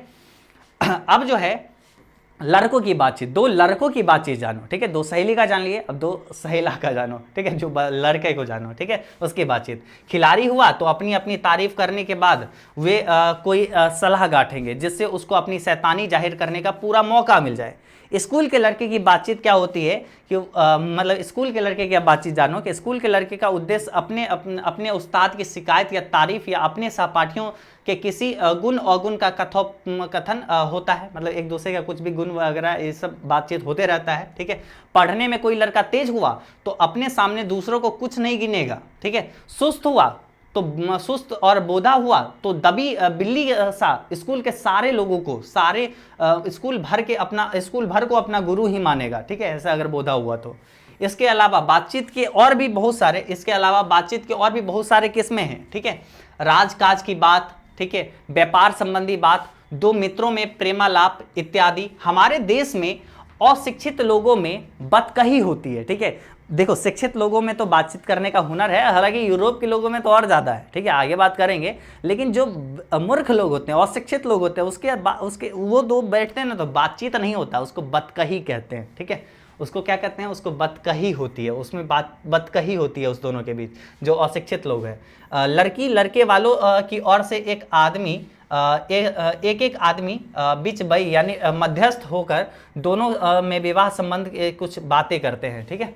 मतलब जब लड़की और लड़के का शादी होता है तो दोनों तरफ से एक एक आदमी आता है, मध्यस्थ आता है, बातचीत करता है, ठीक है। बीच बई का मतलब मध्यस्थ, जो एक जो लड़के और लड़की की तरफ से मिलके बात करता है, जो भी लोग, ठीक है, वो बातचीत करता है, उसका भी एक अलग प्रकार होता है। उस दिन से बिरादरी वालों में जाहिर कर दिया जाता है कि अमुक के लड़के के साथ विवाह पक्का हो गई है और यह रस्म बड़े उत्सव के साथ की जाती है, ठीक है। उस दिन से अनाउंस कर दिया जाता है कि अमुक की लड़की अमुक के लड़के के साथ उसकी विवाह हो रही है और ये उत्सव जो है बहुत ही मतलब ये जो है रस्म बहुत ही उत्सव के साथ मनाई जाती है, ठीक है। चंडू खाने की बातचीत, ठीक है। चंडू खाने यानी वैसा जगह जहाँ पे अफीम वगैरह खाया जाता है, नशे पदार्थ वगैरह किया जाता है, सुरक्षित स्थान होता है चंडू खाने, ठीक है। चंडू खाने की बातचीत भी निराली होती है। निदान बात करने के अनेक प्रकार और ढंग हैं, ठीक है। तो यहाँ पे वही बताया गया बातचीत के अलग अलग प्रकार, उसके बारे में भी हम लोग चर्चा कर लिए। अब आगे बढ़ते हैं, नेक्स्ट पैराग्राफ पे आते हैं, ठीक है। पैराग्राफ अगला चेंज होता है, ठीक है। चलो अब इसको भी हम लोग यहाँ पे अच्छे से शुरुआत करते हैं और अच्छे से इसको भी देखते हैं। चलो तो इसमें यहाँ पे क्या बात किया गया है आगे देखते हैं। इसमें यहाँ पे बोला गया है कि यूरोप के लोगों में बात करने का हुनर है। यूरोप के जो लोग हैं वहाँ पे बात करने का उन लोग में बहुत अलग ही प्रकार का एक हुनर है, जैसे आर्ट ऑफ कन्वर्सेशन भी कहते हैं। आर्ट ऑफ कन्वर्सेशन यहाँ तक बढ़ा है कि स्पीच और लेख दोनों इसे नहीं पाते, ठीक है। मतलब स्पीच और लेख दोनों इसकी बराबरी नहीं कर पाते, ठीक है। जो स्पीच होता है लेडीज एंड जेंटलमैन, और जो स्पीच होता है, जो लेख होता है किसी के बारे में, किसी से संबंधित हम लिखते हैं, ठीक है, वो दोनों आर्ट ऑफ कन्वर्सेशन का बराबरी नहीं कर पाते। यूरोप के लोगों में जो बातचीत करने का हुनर है, जिसे आर्ट ऑफ कन्वर्सेशन कहते हैं, ये इस हद तक बढ़ा है कि स्पीच और लेख दोनों इसकी बराबरी नहीं कर पाते, दोनों इसको नहीं पाते, यानी दोनों इसकी बराबरी नहीं कर पाते। इसकी पूर्ण शोभा काव्य कला प्रवीण विद्वान मंडली में है। ऐसे चतुराई से प्रसंग छेड़ जाते हैं कि जिसे सुनकर कानों को अत्यंत सुख मिलता है। सौहृदय गोष्ठी इसी का नाम है, ठीक है। आर्ट ऑफ कन्वर्सेशन किसे कहते हैं? यूरोप के लोगों में जो बातचीत करने का हुनर है उसे आर्ट ऑफ कन्वर्सेशन कहते हैं। इसे सुनकर कानों को इतना सुख मिलता है कि मतलब इससे मन करता है कि और भी सुनते जाए, है ना। इसे सौहृदय गोष्ठी भी कहते हैं, ठीक है। तो ये होता है, सौहृदय गोष्ठी का नाम है, ठीक है। सौहृदय गोष्ठी की बातचीत की यह तारीफ है कि बात करने वाले की लियाकत अथवा पंडिताई का जो है अभिमान या कपट कहीं एक बात में प्रकट ना हो, ठीक है। लियाकत का एक तरीके से मतलब जो है आपको यहाँ पे हम बताए थे, मतलब योग्यता, ठीक है।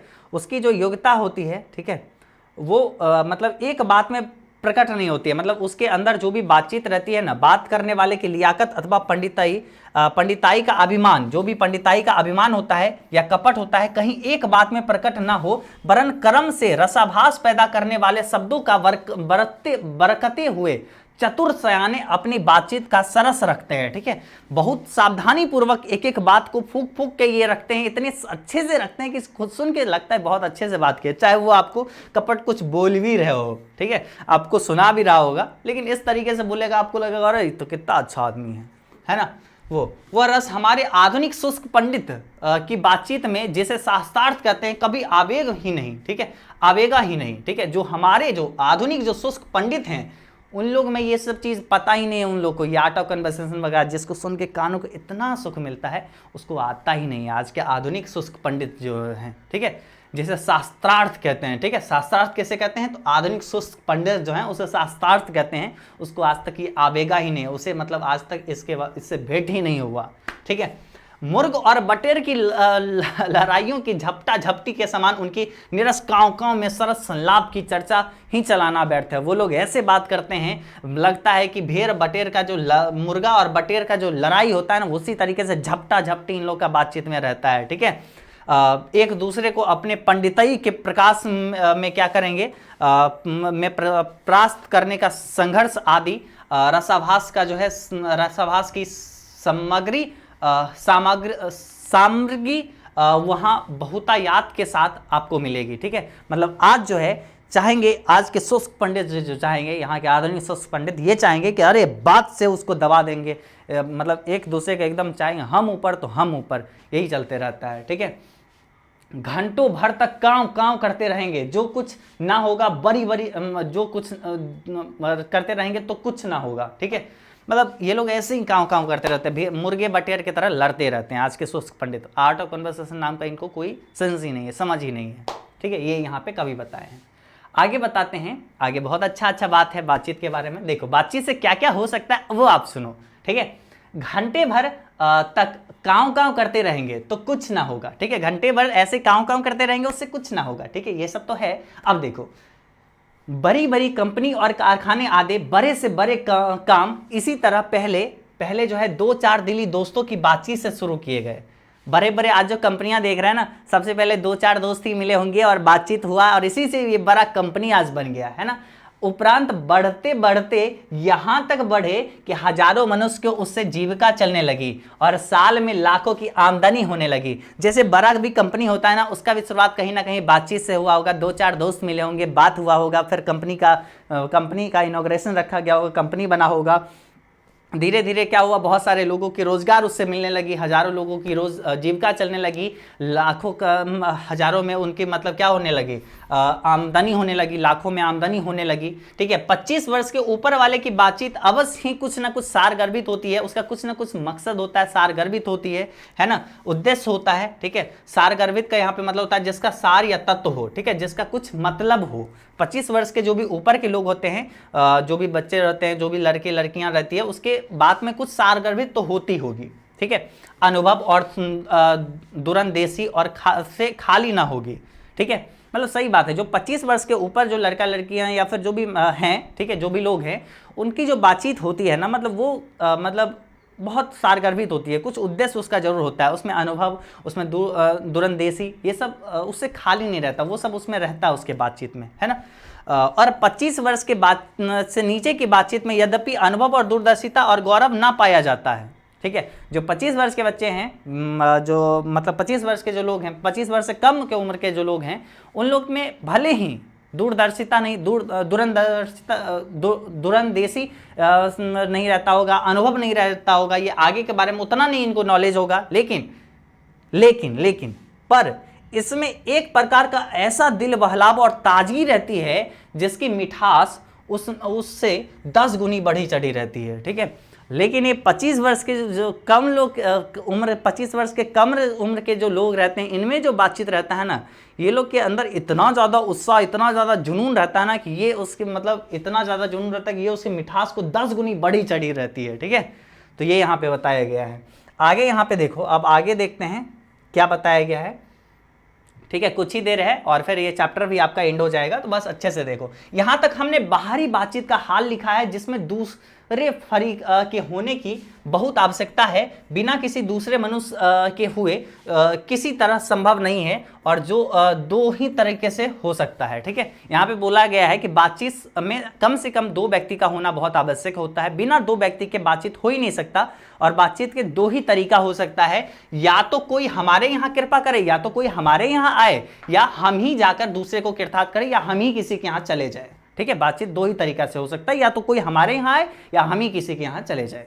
ठीक है, पर यह सब तो दुनियादारी है, लेकिन यह सब तो दुनियादारी है जिसमें कभी रसाभास होते, कभी रसाभास होते देर नहीं लगती, कभी भी मतलब मनमुटाव होते, रसाभास मतलब मनमुटाव होना, किसी के कष्ट पहुंचना, ये इसमें देर नहीं लगता, दुनियादारी है भाई साहब। क्योंकि जो वहां से अपने यहाँ पधारे उनकी दिलजोई ना हो सकी तो शिष्टाचार में त्रुटि हुई। जो हमारे यहाँ आए, मान लेते हैं हम उनका सही से मतलब दिलजोई ना कर सके, उनका स्वागत नहीं कर सके, तो मानो शिष्टाचार में त्रुटि हुई, कमी हुई। ठीक है, अगर हम ही उनके यहाँ गए तो पहले तो बिना बुलाए जाना ही अनादर का मूल है। सही बात है, अगर हम ही किसी के यहाँ गए तो भाई जा क्यों रहे, किसी को बिना बुलाए ऐसे जाए तो अनादर का मूल है, जा रहे हो भाई, अनादर तो होगा ही। ठीक है, और जाने पर फिर भी मानो गए तो अपने मन माफी बर्ताव ना किया गया तो मानो दूसरे प्रकार का नया घाव हुआ। अगर गए, चलो ठीक है, गए बिना बुलाए गए, लेकिन अब अपने मन मुताबिक बर्ताव वो नहीं किया, ठीक है, समय नहीं दिया, बर्ताव उससे नहीं किया, तो अलग एक नया घाव हो जाएगा। ठीक है, अलग कष्ट पहुंचेगा। इसलिए सबसे उत्तम प्रकार की बातचीत करने को हम यही समझते हैं कि हम वह शक्ति अपने में पैदा कर सके कि अपने आप बात कर लिया करे। ठीक है, इसलिए यहाँ पे कवि कहते हैं कि बातचीत का सबसे उत्तम तरीका यही हो सकता है कि हम अपने अंदर ऐसी शक्ति पैदा करें कि हम अपने आप से बातचीत कर ले। कहोगे भैया क्या बता रहा है लेखक, क्या बोल रहा है, अपने से बातचीत, अपने से क्या बातचीत होता है, कम से कम 2 लोग को चाहिए। भाई 2 लोग में दुनियादारी है, कभी भी रसाभास हो सकता है ना। आगे देखो, हमारी भीतरी मनोवृत्ति प्रतिक्षण नए नए रंग दिखाया करती है। हमारे अंदर जो मन है ना, ये जो दिल दिमाग है, ये सब अलग अलग रंग दिखाती है हर क्षण हर पल। ठीक है, वह प्रपंचात्मक संसार का एक बड़ा भारी आईना है। हमारा मन जो है ना, हमारा मन जो है एक प्रपंचात्मक संसार, इस जो है प्रपंचात्मक संसार, यानी इस जो मतलब छल कपट से भरा हुआ प्रपंचात्मक मतलब उलझा हुआ पहेली नुमा जो संसार है, इसमें ये मतलब क्या है, ये इसका बड़ा आईना है। हमारा जो मन है, भीतरी मनोवृत्ति जो है, ये बड़ा आईना है उसका। ठीक है। इसमें जैसी चाहो वैसी सूरत देखना, कोई दुर्घट बात नहीं, कोई अजीब बात नहीं, ठीक है। और जो एक ऐसा ये एक ऐसा चमनिस्तान है जिससे हर किस्म के बेल बूटे खिले हुए हैं। देखो मतलब ये जो हमारा मन है, भीतरी मनोवृत्ति, ये एक प्रपंचात्मक संसार का एक बहुत बड़ा आईना है, बहुत भारी आईना है ये, ठीक है। इसमें हम जैसा सोचेंगे वैसा हम आगे हम पाएंगे, है ना। अगर हम सोचते हैं कि ये संसार बहुत अच्छा है तो सच में ये दुनिया बहुत खूबसूरत लगेगी कितना फूल वगैरह है, कितना अच्छा है, लोग एक दूसरे को मदद करते हैं। शादी ब्याह में भी देखो लोग एक दूसरे को समाज में हेल्प करते हैं, सेवा करते हैं, एक दूसरे की मदद कर रहे हैं, ठीक है। कोई बूढ़े लोग सड़क पार कर रहे हैं तो कुछ एक आदमी मदद कर रहा है, बहुत अच्छा चीज़ दिखेगा। अगर हम देख रहे हैं कि अरे भाई उधर मोबाइल लूट लिया, एक पर्स छीन लिया, एक को गोली मार दिया, हमको अक्सर वही चीज़ हमको दिखाई देगा। तो भाई ये हमारे भीतरी मनोवृत्ति जो है ना, ये प्रतिक्षण नए नए रंग दिखाई करती है। इसमें हम जैसा चाहे वैसा सूरत देख सकते हैं, यही यहाँ पे बताया गया है, ठीक है। और ये भी बताया गया है कि ये एक ऐसा चमनिस्तान है, चमनिस्तान मतलब एक ऐसा बगीचा जहाँ पे सभी प्रकार के फूल पौधे फल फूल पाए जाते हैं, ठीक है, उसको चमनिस्तान कहते हैं, ठीक है। तो ये एक ऐसा चमनिस्तान है जिसमें हर किस्म के बेल बूटे खिले हुए हैं, हर प्रकार के लोग हैं यहाँ पे, ठीक है। ऐसे चमनिस्तान की सैर में क्या कम दिल बहलाव है भाई, क्या मतलब दूसरे के यहाँ जाके ही दिल बहलाव होगा, खुद से बातचीत कर लेंगे, खुद ही ये सारा चीज़ अपने अंदर ही जो भी बातचीत चल रहा है ना, खुद से वो चीज़ डील करेंगे। तो क्या ये जो है मतलब हम खुद में सोचेंगे कि ये दुनिया ऐसी है, ये दुनिया वैसी है, ये बहुत बड़ा चीज़ है भाई। तो क्या इसमें कम दिल बहलाव है? बातचीत करना जाना जरूरी है किसी के यहाँ, या किसी को बुलाना जरूरी है? नहीं ना, ठीक है। मित्रों का प्रेमालाप कभी इसकी 16वीं कला तक भी ना पहुंच सका। इसी सैर का नाम ध्यान या मनोयोग है, या चित्त को एकाग्र करना है, ठीक है। ये जो सैर कर रहा है, ठीक है, मतलब ये चमनिस्तान का जो सैर करेंगे, मतलब ये अलग अलग प्रकार के संसार के रूप को जो देखेंगे, ये इसी को मन को एकाग्र करना कहते हैं, ठीक है, चित्त को एकाग्र करना कहते हैं, ठीक है। जिसका साधन एक दो दिन का काम नहीं, ये एक दो दिन में नहीं होगा। वर्षों का अभ्यास के उपरांत यदि हम थोड़ी सी भी अपनी मनोवृत्ति स्थिर कर अवाक होकर अपने मन के साथ बातचीत कर सके तो मानो अहोभाग्य। क्या बोला गया यहाँ पे, समझ में आया क्या? बोला गया कि हम जो इस चमनिस्तान में इस बाग बगीचे में जो सैर करते हैं, ये सैर क्या है? यही तो मन को एकाग्र कर बातचीत, खुद से बातचीत करने की ये कला है। अगर ये एक दो दिन की बात नहीं है कि एक दो दिन के साथ धन से हम एक दो दिन में ये नहीं पूरा कर सकते। ये वर्षों की तपस्या है, वर्षों के बाद ये पूरी हो सकती है। तब भी थोड़ा सा अगर मन को एकाग्र करके खुद से बातचीत कर सकते तो मानो अहोभाग्य, हमारे लिए बहुत बड़ी बात है, ठीक है। एक वाक शक्ति मात्र के दमन से ना जाने कितने प्रकार के दमन हो गए। कुछ एक कटु बात कह दिए, उसके कारण कितने बड़े बड़े युद्ध हो गए, है ना। कितने बड़े बड़े युद्ध आपने देखे होंगे, है ना। आप नहीं देखे होंगे, कहानी सुने होंगे, है ना। महाभारत ही क्यों हुआ? कटु शब्द के कारण हुआ। अंधा जो बोला इसके कारण हुआ था, है ना। तो हमारी जिह्वा कतरनी के समान है, कैंची के समान है। कतरनी मतलब कैंची। हमारी जिह्वा जो, हमारी जीव जो है, ये कतरनी के समान है। वाक शक्ति ये कतरनी कैंची के समान है, सदा स्वच्छंद चला करती है, मतलब हर समय ये चला करती है, ठीक है। उसे यदि हमने काबू में कर लिया तो क्रोधाधिक बड़े बड़े अजात शत्रु को बिना प्रयास जीत अपने बस में कर लेंगे, ठीक है, कर डाला, ठीक है। मतलब अगर हम इस कतरनी, इस जिह्वा को अगर अपने बस में कर लिया तो बड़े बड़े अजात शत्रु से बिना लड़े हम जीत सकते हैं, ठीक है। इसलिए अवाक रहकर अपने बातचीत करने का यह साधन यावत साधनों का मूल है, सबसे मुख्य साधन है कि अगर हम खुद से बातचीत कर ले तो इससे अच्छा और कुछ भी नहीं, ठीक है। शक्ति परम पूज्य मंदिर है, ठीक है। यह शक्ति जो है, वाक शक्ति, खुद से बातचीत करने की कला, ये परम पूज्य मंदिर है, परमार्थ का एकमात्र सोपान है, एकमात्र सीढ़ी है, ठीक है। तो ये कुल मिला के बातचीत पूरा चैप्टर हुआ, ठीक है। सोपान का मतलब सीढ़ी होता है, ठीक है। तो ऑलमोस्ट आपको ये सारा चीज, जितना भी चीज है ना बातचीत पाठ में, इसमें एक प्रकार से कोई थोड़ा सा भी, जरा सा भी दिक्कत नहीं हुआ होगा। यहाँ पे ये सब मतलब आपको बताई दिए। परंपरात्मक मतलब उलझा हुआ, दुर्घट मतलब कुछ ऐसा जिसके घटित होने का आशा ना हो, ठीक है। चमनिस्तान मतलब हरे भरे बागों का इलाका, कतरनी मतलब कैंची, सोपान मतलब सीढ़ी, बरतते हुए यानी बरतते हुए, ठीक है। ये सब कुछ मीनिंग है, ठीक है। कुल मिला के आपका पूरा जो ये बातचीत पाठ जो है, ये बातचीत पाठ जो आप देख रहे हैं, जो कि बालकृष्ण भट जी लिखे हैं, इस पाठ में आपको कोई थोड़ा सा भी जरा सा भी दिक्कत नहीं होना चाहिए।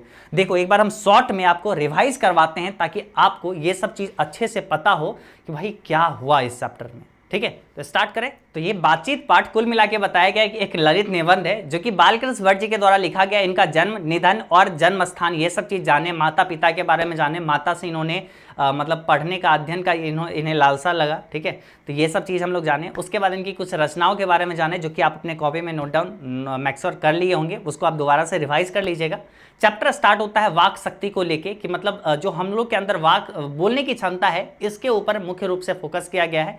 बताया गया कि अगर हम लोग के अंदर वाक शक्ति नहीं होती तो ये पूरा संसार गूंगी प्रतीत होती है और उस समय कैसा क्या होता, उसके बारे में बात किया गया है। उसके बाद बताया गया है कि जो मतलब 16 वर्ष के जो मतलब 16 वर्ष तक जो है मतलब मनुष्य का मुख नहीं देखने को मिला। उसके बाद जैसे कैसे एक फ्राइडे के मुख से जो है रॉबिन्सन क्रूसो बात सुनते हैं तो मतलब कितना लालसा लगा रहता है, तो ये सब बताया गया। उसके बाद बातचीत का ढंग भी बहुत निराला होता है स्पीच के कंपेयर में, ये बात की है। ठीक है, स्पीच में नाच खराज जाहिर करने का मौका मिलता है, बातचीत में ये नहीं मिलता है। बातचीत के अलग अलग प्रकार को हम लोग जाने कि दो बुड्ढों में कैसे बातचीत होता है। अक्सर वो प्राय पुराने ज़माने के लोगों को के बारे में बात करते हैं कि पुराने ज़माना अच्छा था, आज बहुत ख़राब है, ये सब चीज़। और अपने आप में जो है अपने को सबसे ऊपर समझते हैं कि अरे हम ही सब कुछ है, दूसरा कोई कुछ नहीं है। ठीक है, तो ये बात किया गया। उसके बाद और भी सारे चीज़ों के ऊपर बात किया गया जैसे कि बेन जॉनसन क्या मानते हैं, एडिसन का क्या मत है, ये सब चीज़ जाने। ठीक, उसके बाद हम लोग यहाँ पे जाने कई सारे चीज़ों के बारे में जैसे कि मतलब हम खुद के अंदर ऐसी शक्ति पैदा करें कि हम खुद से बातचीत कर ले। ये अच्छा होगा क्योंकि हम किसी के यहाँ जाए तो अगर हमारा वार्तालाप मतलब वो अगर व्यवहार अच्छा नहीं किया तो हमारे अंदर घाव पहुँचेगा। ठीक है, अगर हमारे यहाँ कोई आया उसका मेहमानी सही से नहीं किए, मेहमान नवाजी सही से नहीं किए तो उसके मन में ठेस पहुँचेगा। इससे अच्छा, सबसे अच्छा उपाय कि हम खुद से बातचीत करें। और ये 1-2 दिन का खेल नहीं है, वर्षों का तपस्या है, वर्षों का ये खेल है। अगर आप तब जाके अगर थोड़ा सा भी अगर मन को एकाग्र करके, चित्त को एकाग्र करके अगर बातचीत स्वयं से बातचीत कर लेते हैं तो ये अहोभाग्य हमारे, है ना। तो ये यहाँ पे कुल मिला के बताया गया, पूरा बातचीत पाठ हुआ, है ना। बातचीत का ढंग ये सब चीज़ समझ में आया। आर्ट ऑफ कन्वर्सेशन भी इस चैप्टर में सीखे कि यूरोप के लोगों में जो बातचीत करने का हुनर है, कला है, उसे आर्ट ऑफ कन्वर्सेशन कहते हैं। इसे 100 हृदय गोष्ठी का भी नाम दिया गया है जिसको सुनकर कानों को अत्यंत सुख मिलता है ना। ये सब चीज़ के ऊपर बात किए। तो आई होप कि ये चैप्टर आपका बहुत अच्छे से कंप्लीट हुआ है। आप नीचे कमेंट करके बताइए कि ये चैप्टर आपको कैसा लगा। साथ साथ आपको हर चैप्टर हम आपको इसी तरीके से, इसी अंदाज में आपको पढ़ाते हुए नजर आएंगे। तो आप मैक्स और चैनल से जुड़े रहिए, चैनल को सब्सक्राइब कर लीजिए और इस बेल आइकन को भी जो है प्रेस कर लीजिए ताकि जो भी आपको वीडियोस मिले वो आपको लगातार नोटिफिकेशन जाते जाए। ठीक है, और वीडियो को लाइक कर लेना है, नीचे कमेंट करके मैक्स और अच्छे से बताना, डिटेल में आपको लिखना है कि ये क्लास कैसा लगा, क्या आगे आपको ऐसे ही क्लास और चाहते हैं। ठीक है, सब कुछ आप हमें अच्छे से बताइएगा क्योंकि आज पहला क्लास है इस चैप्टर का। ठीक है, पहला आपके हिंदी का पहला क्लास है तो हम आपसे बहुत कुछ एक्सपेक्ट करते हैं कि आपको ये साइज से क्लास पसंद आई होगी। आपको अगर अच्छा लगेगा तभी हम नेक्स्ट क्लास भी शूट करेंगे, बनाएंगे, आपको देंगे, है ना। और मेरा बस एक ही मानना है कि भाई हर बच्चों तक वो एजुकेशन, वो एक क्वालिटी एजुकेशन सबके पास पहुंच पाए, बिहार के हर बच्चों तक। और इसके लिए हम लोग लगातार इतने सालों से काम करते आए हैं, लगातार पढ़ा रहे हैं। आज अपना अब अगर फुल डिटेल वाइज भी अगर आप कोर्स करना चाहेंगे ना तो एक अपना प्यारा सा ऐप है एजुकेशन बाबा ऐप, जो कि आप प्ले स्टोर से डाउनलोड करेंगे तो आप वहाँ से भी आप फुल डिटेल वाइज हर सब्जेक्ट का कोर्स कर सकते हैं बहुत ही कम फी में, मात्र बहुत कम फी लगेगा और पूरे अपने घर बैठे पूरी तैयारी कर सकते हैं। वो भी हम इतना दावा के साथ कह सकते हैं कि आप कहीं भी जाके पढ़ोगे ऑफलाइन या कहीं और ऑनलाइन में, उससे कहीं बेटर हम आपको प्रोवाइड करके देंगे। क्योंकि हम लोग ने उतने सालों से देखा है कि बच्चों को क्या दिक्कत होती है, कहाँ पे क्या फंसते हैं, क्या डाउट होती है। ये सब डाउट अगर आज हम नहीं क्लियर करते ना, ये सब चीज़ हम जानते हैं कि बच्चों को इस सब शब्द में दिक्कत होता है, वो सब शब्द हम बहुत अच्छे से पहले ही क्लियर करते हुए चले, है ना। तो वो सब चीज़ ऐसी परखते हुए इतने सालों से नॉलेज है, इतने सालों से देख रहे कि बच्चों को क्या दिक्कत होती है, अगर उस अकॉर्डिंग आपको आगे पूरा पढ़ाएंगे तो मेक श्योर आप अपने एग्जाम में बहुत अच्छा कर सकते हो। तो आप जाओ एजुकेशन बाबा ऐप इंस्टॉल जरूर से कर लो और अपना फुल कोर्स आप वहाँ से ज्वाइन कर सकते हो और अपनी पूरी पढ़ाई घर बैठे कर सकते हो। बाकी तो हम यहाँ पे रेगुलर बेसिस पे हम आपको मिलते ही रहेंगे, लगातार क्लास लेते ही रहेंगे। तो बस आप चैनल से जुड़े रहिए और लगातार क्लास करते चलिए। चलो, आपको डिस्क्रिप्शन बॉक्स में 1-2 वीडियो का लिंक मिल जाएगा, जैसे कि इसका समरी सारांश जो है उसका वीडियो का लिंक डिस्क्रिप्शन में मिल जाएगा। हालांकि हम कोशिश करेंगे एक और नया सारांश का वीडियो इस बार लेके आए। ठीक है, तो चलो आज के इस क्लास में बस इतना ही। Tata, bye bye.